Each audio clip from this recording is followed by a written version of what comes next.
Hello everyone and welcome to another video with Immigrate with French. Today I will share with you some tips, 8 to be specific, 8 tips to set yourself up for success if you are learning French for the TEF Canada or the TCF Canada exam. Regardless of the exam you will take, these tips will help you to set yourself up for success and improve your studying process. The points number 6 and 7 will be specific to the exam preparation. And so please stick around if you are doing exam preparation or if you have decided to learn French from scratch. The first point, or the golden rule, is to definitely start early. I see several students every day who decide that, okay, I have 5 months left, I have 6 months left, and I'm going to study French, I'm going to sit for the exam this month, and I need a CLB 7. And I don't prefer setting unrealistic goals when you learn a language. You need to understand that learning a language takes a lot of effort, takes a lot of time, and it's muscle memory. You cannot rush it. So while you can do your best, but you have to set realistic goals. You don't want to end up with so much anxiety about whether I will be able to finish or not on time. You don't want to set unrealistic goals and feel like so much discouraged that, oh, I couldn't achieve this, when the goal itself was too much to be achieved. So please don't rush the process, or don't set a very unrealistic goal that I want to reach from beginner to B2 in a very short time. Okay, so start early, start as early as you can. It is recommended to give at least 12 months to learning French.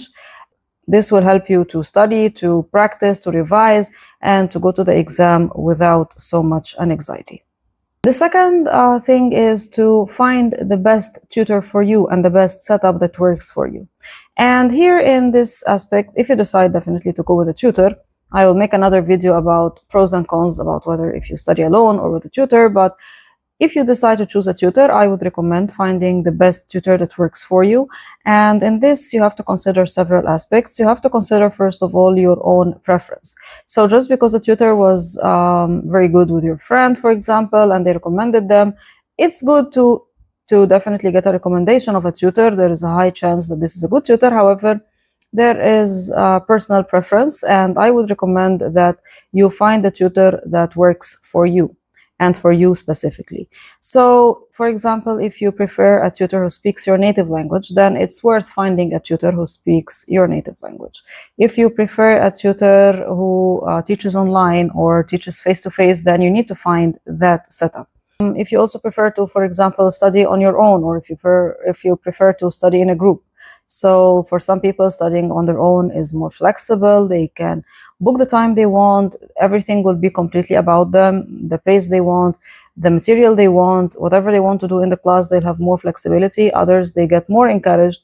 There are other people in a group.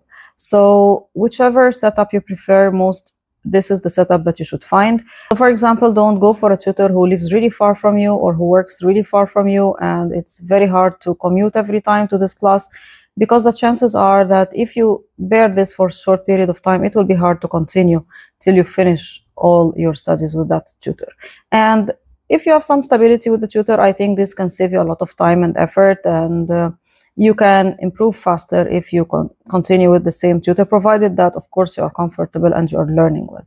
So try to spend some time in the beginning to look for a good tutor and to save your time later. So as I said, that you have to choose the tutor that works only for you. In the same way, you have to also study or choose the study method that only works for you. So for example, if you know that you are a visual learner, you like to see, and it's very important for you, write the tables of the participe, past participles, the stems of the future sample, right? Everything that the main points, not everything, but the main points, write it on papers and hang it on your wall. Use colors, use colored markers to, for example, highlight the endings of verbs, and maybe write summaries and mind maps for the most important grammar rules. So use these to help you if you are a visual learner. And in general, the more senses you learn when you study, the more or the better you learn. So if you're studying something, don't just read it, but read it out loud. Okay, try to listen to some content about it, try to write it down with your hand. This will help you to learn faster and to understand it faster and to memorize it better. So choose the best method, or choose the studying method that works for you. Number 4 is extremely important. I cannot stress it enough, and this is the power of revision. You must have a lot of revision. Learning a language is not only about learning new vocab and new grammar, but it's also about revision. So you must be in a constant state of revision. You must be going back and revising whichever you have learned. I have excellent students, they study very well, but when we sometimes mention a vocab that we have come across before or a grammar rule, they take some time because they can't remember it. So if you want to master the language, if you want to improve faster, keep revising whichever you have learned. Okay, if you don't have time, even do a micro revision, it will still be far better than not doing anything at all. So for example, spend 15 minutes in the morning revising some grammar rule and 15 minutes at night revising vocabulary rule. And in this thing, you have to take the initiative. You have to be really proactive about setting time and putting the effort in revising. So even if your tutor is not making a lot of quizzes or exams, it's you who should prioritize revising as well as studying. So studying new content is super important, or new lessons is super important, but also revising whichever you have studied before is equally important. The next one is digital immersion. I think that you should follow your passions when you learn French. So in addition to classes, whichever content you follow on social media, I would recommend you follow that content in French. So for example, if you're a person who's interested in cooking, follow cooking influencers who explain the recipes in French. If you are interested in weight loss and working out, follow content and follow influencers that explain exercises or things like what I eat in a day in French. If you are interested in gaming, if you're interested in, for example, cars, whichever content interests you, follow influencers that explain it in French. So even outside your classes, you will be interested in following what they say, seeing how they say it, and this will help you to sound like a native when you start to speak French. And you will not just sound like, like the way books speak, but you will know exactly how the French people or how the Francophone people or how the native French speakers do speak when they want to explain something. So it will be more fun, and it will be also a chance for you to emphasize whatever you have learned. So you will feel that, oh, I know this verb, oh, I know this word. So, or if you learn a new word, that would be really interesting. Number 6 and 7, as I mentioned, these are exam prep specific tips. So for number 6, it's very, very crucial to do exam specific preparation. So if you're going for the TEF Canada exam, do preparation for the TEF Canada exam with the exact kind of questions that come. If you're doing TCF Canada exam, do exam-specific preparation. Don't just do any random, listening and random, reading from any books or any random online resources, but do the exam-specific preparation. And when it comes to this, it's important to advise you, or I would really recommend investing in the best resources that you can find. So please invest in the best resources. It's really important. And if you think about it, always the cost of the resources will be way cheaper than the cost of having to repeat the exam again. When you have to repeat the exam again, it's not only the cost of the exam, but it's the cost of commuting, if you have to stay in a hotel or travel somewhere else. It's also the time wasted, it's the stress that comes with repeated attempts of the exam. So try to finish your exam in 1 or 2 attempts max, and please invest in the best resources for your exam. Number 7 is to build an exam-specific vocabulary table, and this is a very important step. I cannot stress this step enough. Many people ask me before the exam, what can I do for reading and listening? Like, okay, I know for speaking and writing, I can practice a bit, but for reading and listening, I mean, the examples are endless, and how I cannot stay up all night, answering every question I find. So my answer is always the same: revise the vocabulary list that you have built. And if you have not built a vocabulary list, then you are really in trouble before the exam.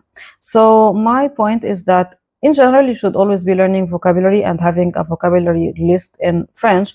But I would recommend that when it comes to the exam prep, that you have a new list of or a new table for word and meaning in French that is specific for the exam. So here you will write all the words that you meet in the reading and listening of the exam prep, of the exercises and the tests that you prepare for the exam prep. You have the word, you write in front of it the meaning. It doesn't matter in which language you write it. You want to write it in English, you want to write it in your native language, you want to write it in French if it makes you comfortable.